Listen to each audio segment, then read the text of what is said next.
खूब लिखा है किसी ने, ज़रा सोच कर तोड़ना ताल्लुक़ किसी से, टूट कर शाख से पत्ते फिर कभी हरे नहीं होते। नमस्कार दोस्तों, एक बार फिर स्वागत है आप सबका एक और कहानी में। आप सबके कमेंट्स पढ़कर बहुत अच्छा लगा।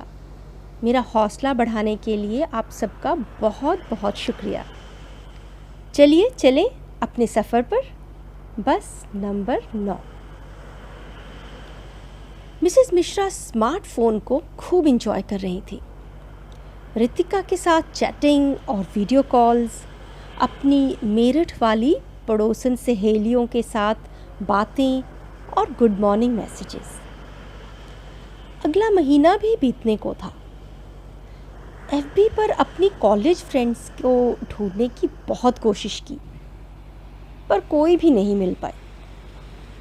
एक दिन मिसेस मिश्रा एफबी पर फिर अपनी सहेलियों को ढूंढने बैठी तो सोचा कि क्यों ना कुछ लड़कों के नाम ढूंढ लूं, क्या पता उन्हें कुछ मालूम हो।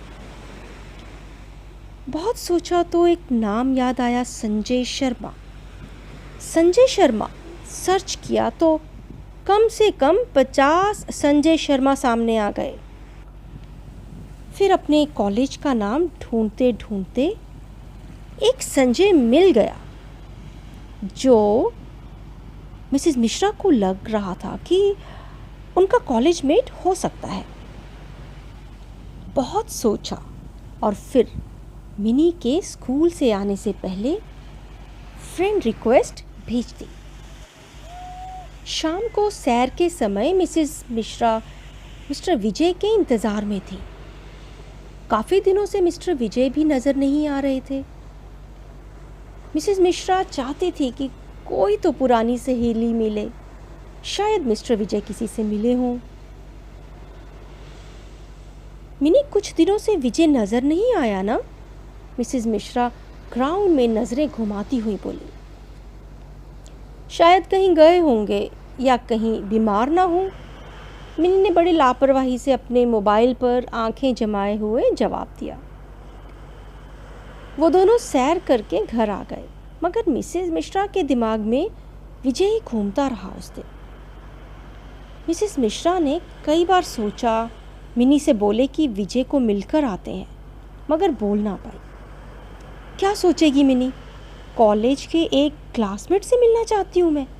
मेरे हस्बैंड को ये संसार छोड़े हुए अभी 2 महीने हुए हैं और मैं किसी आदमी की तबीयत जानना चाहती हूँ। नहीं, मिनी को नहीं बोलूँगी कुछ भी। अगले दिन राजन के ऑफिस निकल जाने के बाद मिसेस मिश्रा भी घर से निकल गई, विजय का हाल चाल पूछने। ग्राउंड के पीछे ही बताई थी ना उसने दूसरी कोठी, चलकर देखती हूँ। घर नहीं मिला तो ना सही, पर एक बार कोशिश करती हूँ, मिसेस मिश्रा मन ही मन सोच रही थी। विजय के बताए हुए घर पर पहुंची और डोर बेल बजा दी। एक मिसेस मिश्रा की ही उम्र की महिला बाहर आई। जी बोलिए, उन्होंने मिसेस मिश्रा से पूछा। मिस्टर विजय यहीं रहते हैं? जी हाँ, आप कौन? मेरा नाम साधना है। मुझे उनसे, मिसेस मिश्रा की बात बीच में ही काटते हुए वो औरत बोली, अरे साधना जी आइए ना, इन्होंने बताया था मुझे आपके बारे में, आप अंदर आइए, मैं उनकी वाइफ हूँ। मिसेस मिश्रा को ड्राइंग रूम में बिठाकर विजय की वाइफ अंदर चली गई और पानी का गिलास ले आई और मिसेस मिश्रा के सामने बैठ गई। तभी अंदर से लाठी के सहारे धीरे धीरे चलते हुए मिस्टर विजय भी आ गए। अरे क्या हुआ विजय जी आपको? मिसेस मिश्रा घबराकर खड़ी हो गई। बस 10-12 दिन पहले पैर में मोच आ गई और तब से बेड पर ही हूँ। कल से ही थोड़ा घर में चलना शुरू किया है। साधना, ये मेरी वाइफ है रंजू। मैंने इसको बताया था जिस दिन तुम मिली थी ग्राउंड में। चाय पीते हुए मिसेस मिश्रा ने विजय से पूछा कि विजय, आप कभी हमारे क्लास की लड़कियों से मिले क्या दोबारा? मैं कुछ सहेलियों के नाम एफबी पे ढूंढ रही थी पर नहीं मिले। शायद सरनेम्स बदल गए हैं या हो सकता है एफबी अकाउंट बनाया ही नहीं। साधना, हमारे ज़माने में कहाँ लड़कियों के साथ दोस्ती कर सकते थे, बस दूर से ही निहारते थे और मन ही मन किसी को चाह लेते थे। फिर एक दिन उसकी सगाई हो जाती थी और हमारे माँ बाप किसी रंजू से शादी कर देते थे। विजय के चुप होते ही सब ठहाका लगाकर ज़ोर ज़ोर से हंस पड़े। और देखो, आजकल दोस्त लड़का हो या लड़की, कोई फ़र्क ही नहीं, और हमें भी उनकी दोस्ती में कोई बुराई नज़र नहीं आती। अरे हमारे ज़माने में तो अगर क्लास की कोई लड़की मार्केट में सामने आ जाती थी तो ऐसे रास्ता बदल लेती थी जैसे कभी देखा ही नहीं, जानती ही नहीं। मिस्टर विजय मजाक उड़ाते हुए बोले। कितना फ़र्क था हमारे टाइम में और आज के टाइम में, रंजू हंसते हुए बोली। चलो मैं पता करने की कोशिश करता हूँ साधना, मिस्टर विजय बोले। मिसेस मिश्रा जाने के लिए उठ खड़ी हुई तो रंजू ने कहा, साधना जी आते रहा करो, अच्छा लगा आपसे मिलकर। घर पहुंचकर देखा तो संजय शर्मा ने फ्रेंड रिक्वेस्ट एक्सेप्ट कर ली थी और एक मैसेज भी लिखा था, साधना इतने सालों के बाद तुम्हारी फ़ोटो देखकर बहुत अच्छा लगा। मैं चंडीगढ़ में ही रहता हूँ अपनी फैमिली के साथ। तुम कहाँ हो आजकल? मिसेस मिश्रा को ये पढ़कर बहुत अच्छा सा महसूस हुआ, पर जवाब देने से पहले एकदम हाथ रुक गया। कहीं मिनी पढ़ लेगी तो क्या सोचेगी? नहीं, मुझे कोई जवाब नहीं देना। फिर मिसेस मिश्रा लंच के लिए टेबल रेडी कर मिनी की वेट करने लगी। लंच करने के बाद मिनी बोली, मॉम इन लॉ, आपकी कोई कॉलेज फ्रेंड मिली या नहीं एफबी पर? लाइए मैं कुछ और ट्राई करती हूँ। मिनी ने हाथ आगे बढ़ाया मिसेस मिश्रा से फ़ोन लेने के लिए। नहीं मिनी, तू छोड़, जा थोड़ा रेस्ट कर ले। मिसेस मिश्रा थोड़ा नर्वस हो गई थी कि कहीं मिनी संजय शर्मा का मैसेज ना देख ले। मिनी कुछ नहीं बोली, पर कुछ शक सा हुआ उसे लगा रितिका ने कुछ गलत लिखा होगा मिनी के लिए, इसीलिए मिसेस मिश्रा फ़ोन नहीं दे रही हैं। मॉम इन लॉ, आज रात को हम फ्रेंड्स की एक गेट टुगेदर है, मैं आपके लिए डिनर बना दूंगी, आप और राजन डिनर कर लेना। क्यों, राजन नहीं जाएगा पार्टी में? कहीं मेरे लिए तो नहीं रुक रहा घर पर? या फिर ये लड़कियों की ही पार्टी है? मिसेस मिश्रा बोली। नहीं मॉम इन लॉ, ये लड़के और लड़कियां दोनों की ही पार्टी है, मगर राजन पहले भी कभी नहीं गया, वो अपने फ्रेंड्स के साथ ही जाता है। मिनी, ये क्या बात हुई? राजन को साथ लेकर जाना, मैं बोल दूंगी राजन को। मिनी हंसने लगी। मॉम इन लॉ, वो बोर हो जाता है मेरे फ्रेंड्स के साथ। नहीं बेटा, कुछ बातें गलत हैं तो तुम बच्चों को भी माननी पड़ेंगी। ऐसा नहीं है कि तुम बच्चे हमेशा सही हो। इस तरह हस्बैंड के बिना बाहर पार्टी पर जाना, वो भी रात में, मुझे बिल्कुल अच्छा नहीं लग रहा। कुछ बातें मेरे भी मन में कैद हैं, मैं सामने नहीं लाना चाहती थी। मगर चलो तुम आज बताओ, जब राजन के पापा शादी करने को तैयार थे, फिर तुमने क्यों की कोर्ट मैरिज? अब इसमें तो कोई अच्छाई नहीं थी ना, सरासर गलत था तुम लोगों का ये डिसीजन। मिसेस मिश्रा दिल की बात जुबान पर ले ही आई। मॉम इन लॉ, एक बात के हमेशा दो पहलू होते हैं, हमारी कोर्ट मैरिज के भी थे।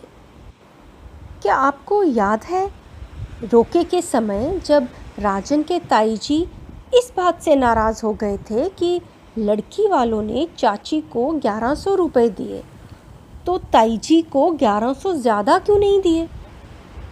तब मेरे पापा ने झट से 1000 रुपये और लिफाफे में डालकर उन्हें शांत किया था। उसी दिन मैंने और राजन ने गौर किया कि पार्टी हॉल के किराए से लेकर गहने, शगुन के लिफाफे, रिश्तेदारों के कपड़े, पार्लर के खर्चे और कुल मिलाकर एक छोटे से रोके के फंक्शन पर तकरीबन 5 लाख रुपया खर्चा हो गया था, मेरे और रंजन के घर वालों का मिलाकर। बैठकर कैलकुलेशन की। शादी के लिए मेरे पेरेंट्स कम से कम 15-20 लाख रुपया खर्चा करेंगे और राजन के पेरेंट्स भी 15-20 लाख रुपया खर्चा करेंगे। और फिर भी सभी रिलेटिव्स को तो खुश नहीं कर पाएंगे। किसी को लगेगा कि उसको ज़्यादा इम्पोर्टेंस नहीं दी, कोई कहेगा मुझे अच्छी साड़ी नहीं दी, कोई कहेगा हमें अच्छा होटल नहीं दिया रहने को। अगर होटल सेम हुआ तो कोई कहेगा हमारा कमरा छोटा था, या हमारे कमरे में स्प्लिट एसी नहीं विंडो एसी था।